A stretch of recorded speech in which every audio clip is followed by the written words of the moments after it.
शेतकऱ्यांच्या कर्जमाफीची घोषणा घेऊन तुम्ही देशाच्या सत्तास्थानी आलात. एकदा दोनदा नाही तिसऱ्यांदा सत्ता काबीज केली. या 10 वर्षाच्या कालावधीमध्ये उद्योगपत्यांचं तुम्ही हजारो कोटी रुपयाचं कर्ज माफ केलं. परंतु ज्या शेतकऱ्यांच्या कर्जमाफीच्या नावावरती सत्तेमध्ये आलात त्या शेतकऱ्यांची कर्जमाफी तुम्ही अद्याप केली नाही.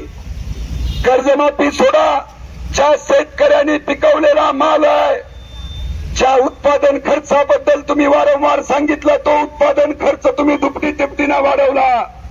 या उत्पादन खर्चावरती निर्माण झालेल्या शेतमालाचा भाव निम्म्यापेक्षा खाली पाडला.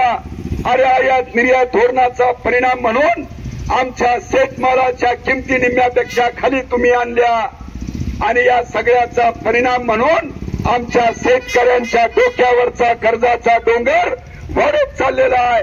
आणि एका बाजूला कर्जमाफी सोडा, कर्जाचा डोंगर तुम्ही आमच्या शेतकऱ्यांच्या डोक्यावरती वाढवताय.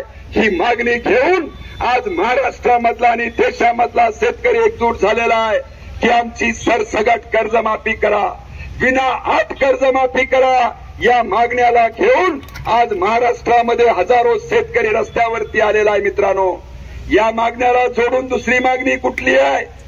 अरे तुम्ही तुमची एसटी बस सोडली नाही, टीव्ही सोडली नाही, बस स्टँड सोडलं नाही, पेट्रोल पंप सोडलं नाही.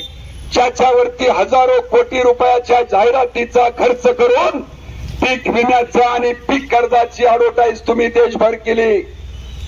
त्या जाहिरातीला जेवढा खर्च आहे तेवढी ही तरतूद तुम्ही या शेतकऱ्यांच्या हितासाठी केली असती तर या देशातल्या आणि या जिल्ह्यातला रोज आत्महत्या करणाऱ्या शेतकऱ्याला आत्महत्याची वेळ आली नसती.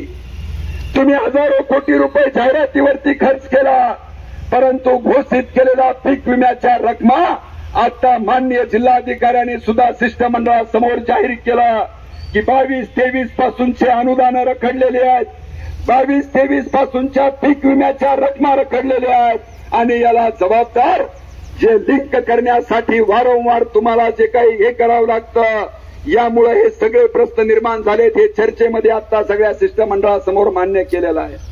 अरे शेतकऱ्यांना दरवेळेस तुम्ही तुमचा आधार लिंक करायला सांगता, दरवेळेस तुमचं खातं केवायसी करायला सांगता.